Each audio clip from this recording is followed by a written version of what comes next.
Mami Linda klaim terpengaruh niat jahat Irjen Teddy Minahasa dalam kasus narkoba. Apakah kalau Anda tadi kan di satu pihak mengaku informan, kalau Anda mengaku informan, apakah informan itu aktif dalam melakukan jual beli dan bahkan dapat komisi 60 juta? Saya tidak pernah aktif menjadi jual beli narkoba. Sudah jelas tadi saya jelaskan kan? Kamu tidak apa? Saya tidak pernah informan jual beli narkoba. Tapi informan saya kan memberi info kepada Polri. Memberi info kepada Polri, salah satunya memberi info kepada Pak Teddy Minahasa, begitu? Betul. Dan dalam jual beli tersebut Anda mendapat 60 juta kan? Udah. Majelis sudah tahu. Sudah saya jelaskan kan tadi. Iya. Jangan diulang-ulang dong.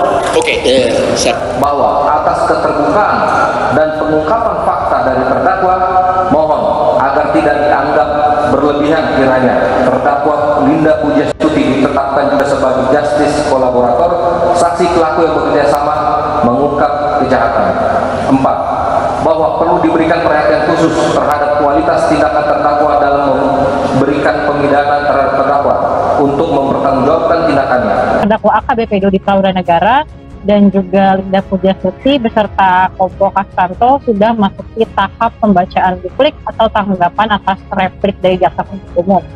Dan dalam dupliknya tadi, AKBP Dodi Prawiranegara mengklaim adanya keterpaksaan dalam melakukan peredaran narkoba karena perintah atasannya pada saat itu, yaitu Irjen Pol Teddy Minahasa yang waktu itu menjabat sebagai Kapolda Sumatera Barat.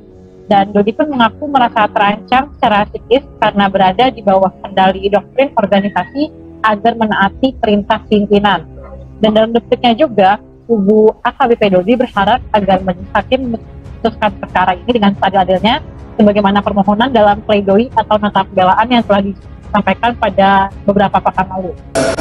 Selain dari itu, adanya bukti keterangan saksi dari Samsul Ma'arif dan keterangan terdakwa sendiri yang kesemuanya menyatakan terdakwa AKBP Dodi Prawiranegara melakukan perbuatan sebagaimana yang didakwakan oleh jaksa penuntut umum karena adanya keterpaksaan dan daya paksa sebagaimana pasal 48 KUHP dan perintah atasan yang berwenang sebagaimana pasal 51 ayat 1 KUHP, yang mana daya paksa dialami terdakwa berupa daya paksa ancaman secara psikis dan juga di bawah kendali relasi kuasa yang tidak sehat, doktrinisasi organisasi agar mentaati perintah pimpinan, dan ancaman psikologi terhadap terdakwa. Linda Pujastuti alias Mami Linda mengklaim turut serta dalam peredaran narkotika jenis sabu karena terpengaruh Irjen Teddy Minahasa. Bahkan kubu Linda menyebut peristiwa itu sebagai malapetaka. Malapetaka diawali dari niat jahat dan perbuatan jahat yang berasal dari saksi Irjen Teddy Minahasa. Perbuatan terdakwa bukanlah timbul karena niat dari dalam diri terdakwa sendiri, melainkan karena adanya pengaruh dari Irjen Pol Teddy Minahasa, ujar penasihat hukum Linda Pujastuti dalam sidang pembacaan duplik di Pengadilan Negeri Jakarta Barat Rabu 26 April 2023.